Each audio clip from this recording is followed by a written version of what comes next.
celebration. I picked some things, but I was just telling you, I've been no reveal today for the first time. No reveal. Go down 4H.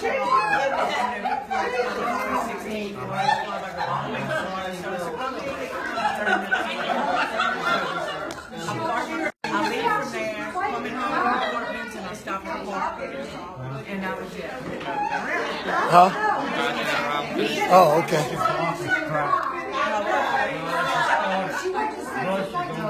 All right, guys, here we go.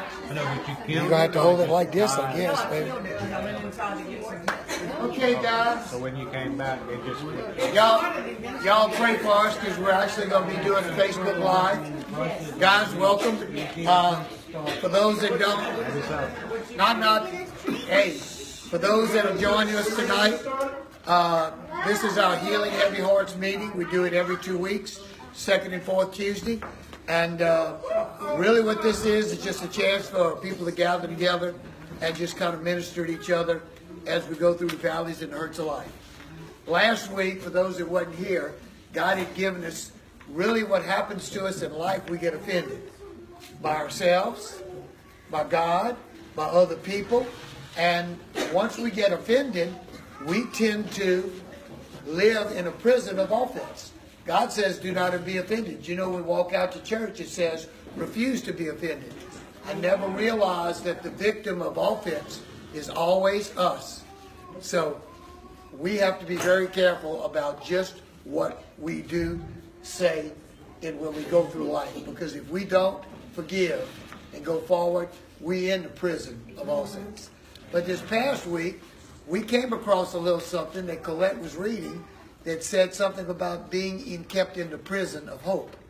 But before I do that, all of this was written up, and I get this amazing little text today from yours truly, Mr. Billy.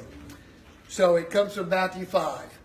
Blessed are those who mourn, for they will be comforted. Short, sweet, and to the point. That's kind of, you know, he did this in the first person. Billy, when you lose someone that you love, take comfort in knowing that they're now with God. For it is written that when we die, the dust returns to the ground it came from, but the spirit returns to the God who gave it. Ecclesiastes 12:7.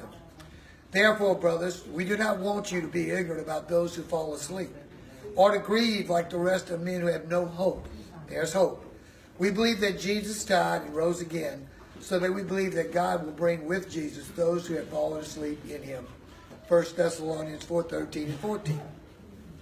So, we are always confident knowing that while we're at home in the body, we are absent from the Lord.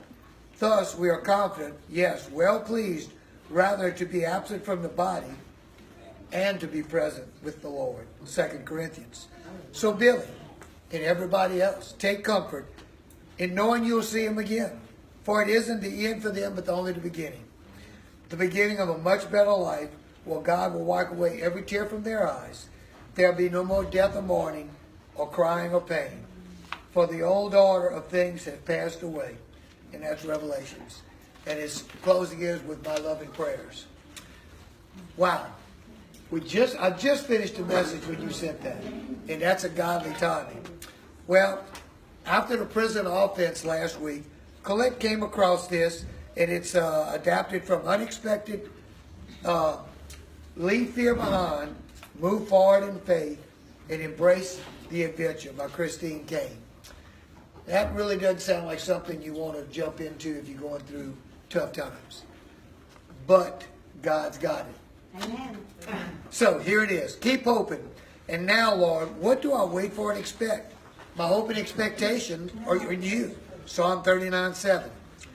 Hope, its definition, is unshakable confidence in God. It doesn't deny the reality of our pain, but it does give us a life beyond our pain. I'm going to read that again because it's a few words, but it really says a lot. Hope doesn't deny the reality of our pain, but it does give us a life beyond our pain. It gives us permission for a new beginning, because it's never going to be like it was before whatever happened that caused you to be in this valley. It's happy and confident expectation of good that lifts our spirit and dares us to believe for a different future. It is always looking to God. And I'm going to preface here, if we turn our attention anywhere but Him, we're going to have a pity party. We're going to fall back into poor little me, offended. And I got news for you. That is Satan's prime territory to attack you, attack your families. And look, you're only going to get offended with the ones you really love. So that destroys families. We've lived through things like that and gone through it. And I really get it. The more I live it, the more I get it.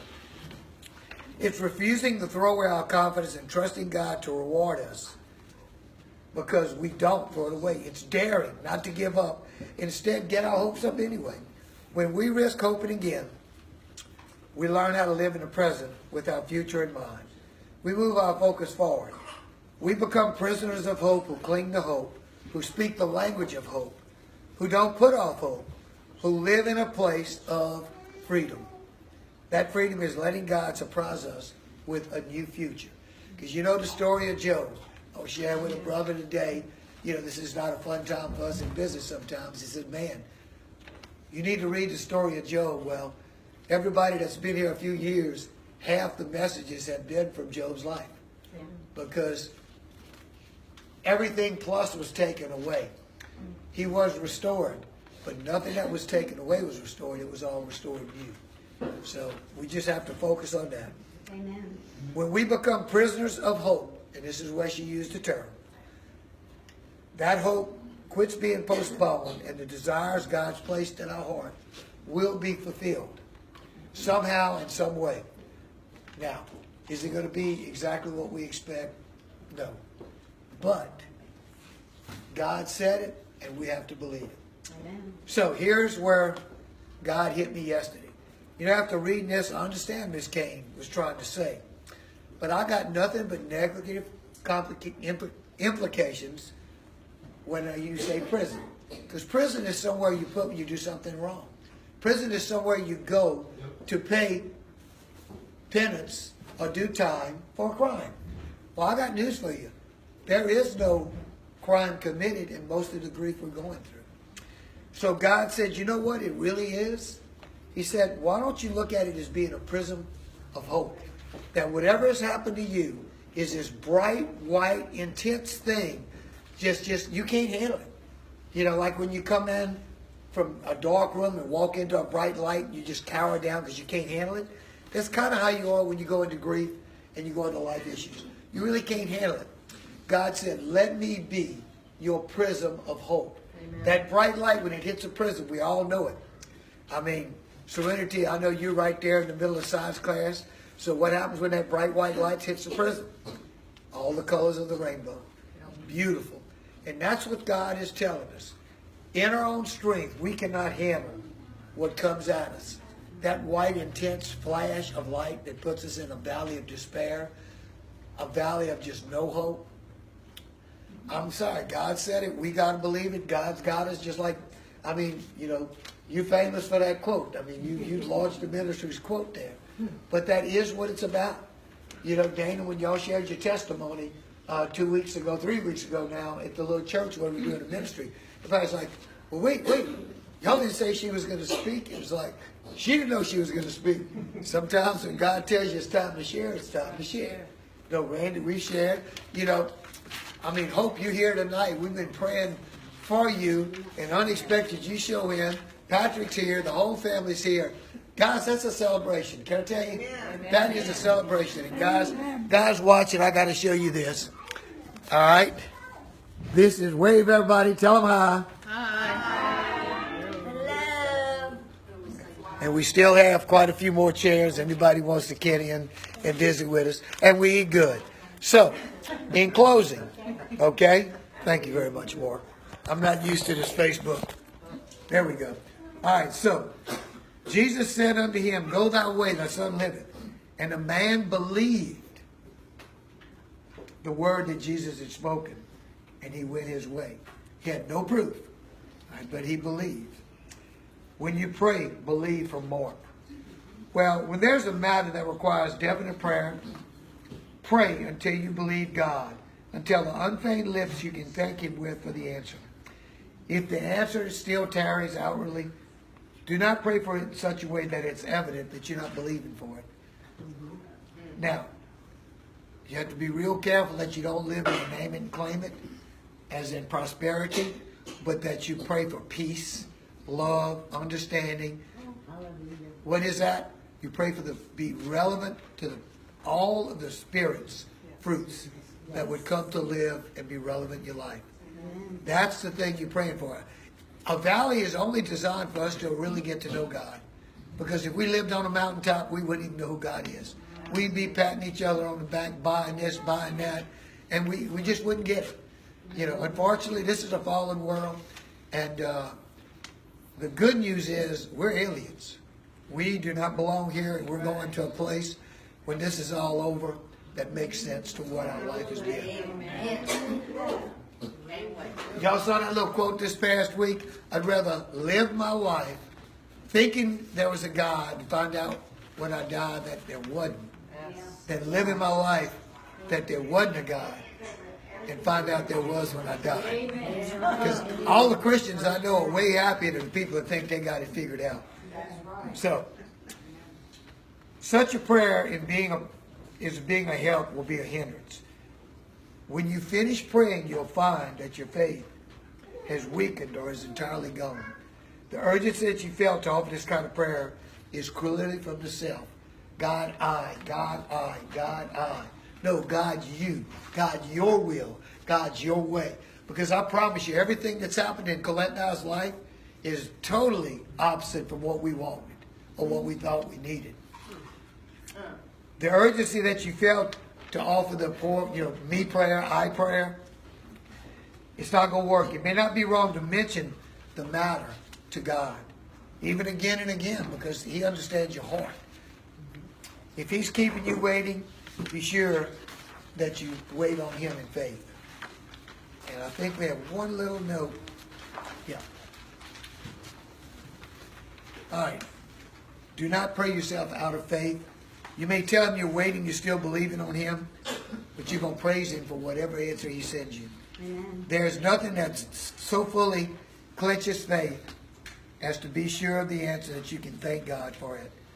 Prayers that pray us out of faith deny both God's promise in His Word and also His whisper of yes that He gave us in our hearts. Such prayers are but the expression of the unrest of one's heart. And unrest implies unbelief in the reference to the answer of prayer. For we have believed, for those that have believed do enter into rest out of Hebrews. This prayer that prays ourselves out of faith frequently arises from centering our thoughts on the difficulty rather than on God's promise, on where I'm at and not who I know.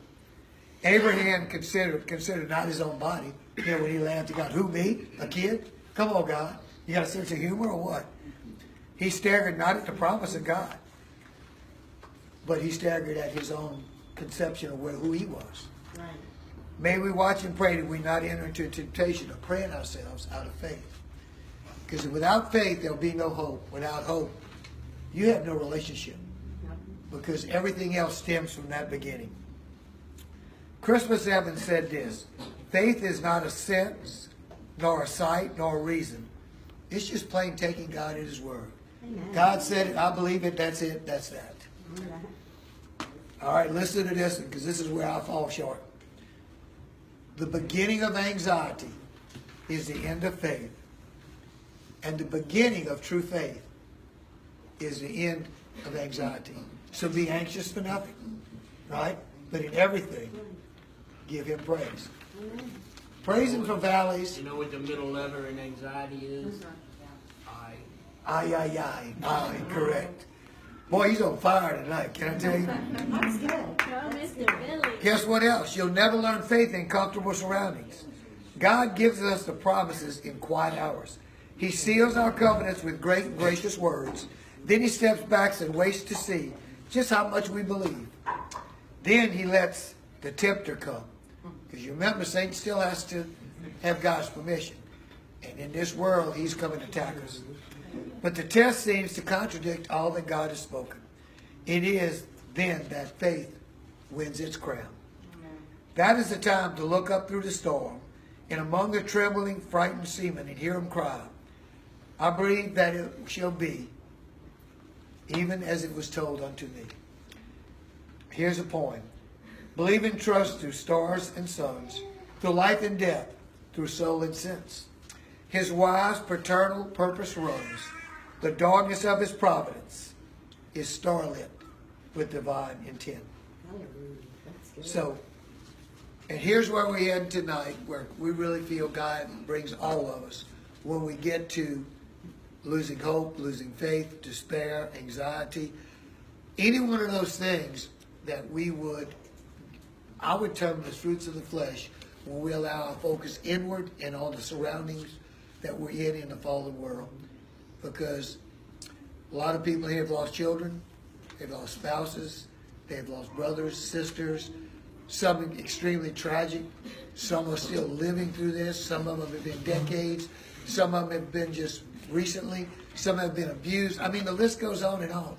And guess what? There's not a title for what God would minister to. He ministers to everything all the time. We have to allow ourselves to be open to Him. Amen. So, sometimes some things aren't brought about by prayer and fasting. And I'm going to tell you right now, those watching us, if there's anybody online with us, y'all look at an example of what Colette did about prayer and fasting. Because she gave up on everything else, and that's when God told us some things aren't brought about with prayer and fasting. So tonight we have a little prayer journal for y'all, and some things that you're going through, there's a few notes in there. And, sometimes, it takes a little prompting to maybe journal or maybe talk to God, and that's what it's designed to do. And I'm going to leave you with Psalm 85. And this is a song of the sons of Korah. O Eternal One, there was a time when you were gracious to your land. You returned Jacob's descendants from their captivity. You forgave the iniquity of their people. You covered all their sins.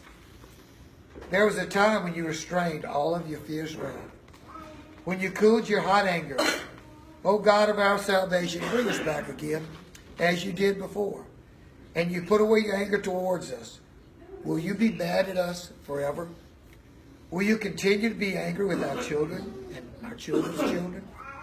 Will you not bring us back to life once more, so that we, your people, will find joy and pleasure in you? O Eternal One, show us your unfailing love.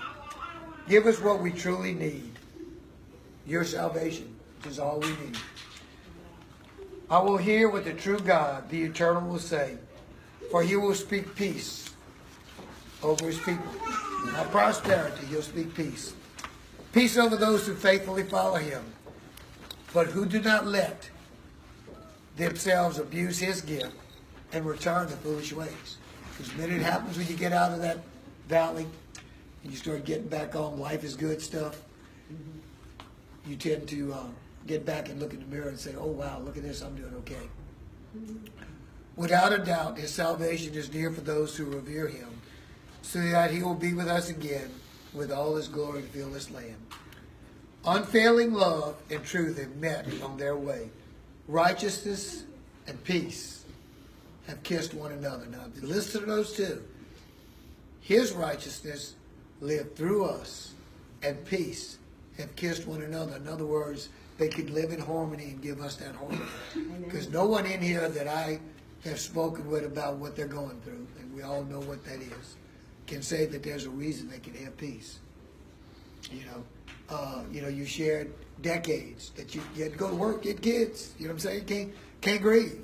Okay? I watched my daughter fade away, pass away. My friends, my spouse lost 2 kids. I'm living with this. God, and Ginger, you shared, thank God I had to record, so I don't remember as much as I could. Okay? I'm not going to quote a couple of them because they're just too funny.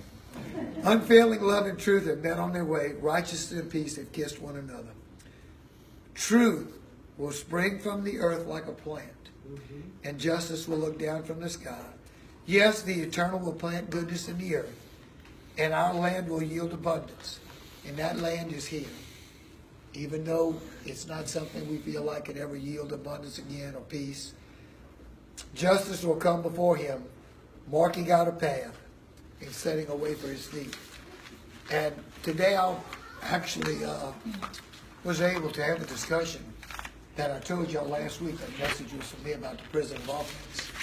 And so today, after about 9 months, and it was through fishing, praise God, but we were able to have about a 45-minute discussion and hadn't talked in 8 or 9 months. This is family. This is blood. And look, I can justify the way I felt. He can justify the way he felt. But guess what that brought? It brought offense. I shared the prison of offense. Both of us were doing that. And when he was worried about what I said and did, I wasn't thinking about it. When I was worried about what he said and did and done, he wasn't worried about it. Really, think about that. 8 or 9 months. God knows us well enough when he tells us, do not go to sleep on our anger. Amen. And we shared, a couple of y'all have shared how family members going through trials of life, where are they? Where are they when you changing dirty diapers, when you doing this, when you just worked 18 hours doing this and that, but you still have to keep going. When your body is sore and sick, all right, and the baby is done. When you're trying to get the surgery, you know, you're trying to make a living, you know, and praise God, you know, we prayed you back. You there, Patrick, you back in her life. And God wants that. So, in closing tonight, nothing we ever have come at us is bigger than the God we serve. Amen. Amen. Thank y'all. Thank y'all for tuning in. We love the group, but I tell you, our love don't hold a grain of sawdust to God's forest of love. Amen. It's just amazing. So thank y'all. Thank y'all. I don't know how long this went, but this is what Healing Heavy Hearts is all about. And we hope to see y'all here. Love y'all. We did. That'll take 3 weeks to download. 3 weeks. At the church, the followers, it lasted over Wow. over 7 minutes. Wow. I started downloading it at 9, and it didn't finish till the next day. Oh my goodness. I didn't post till the next day. Guys, that's at least 100 people watching. Whoa. Colette was already texting me. I'd already copied it. Well, I read that scripture, and then, you know, I just kind of started thinking about things, and I said, wow, this is a great deal in heavy heart. That's a perfect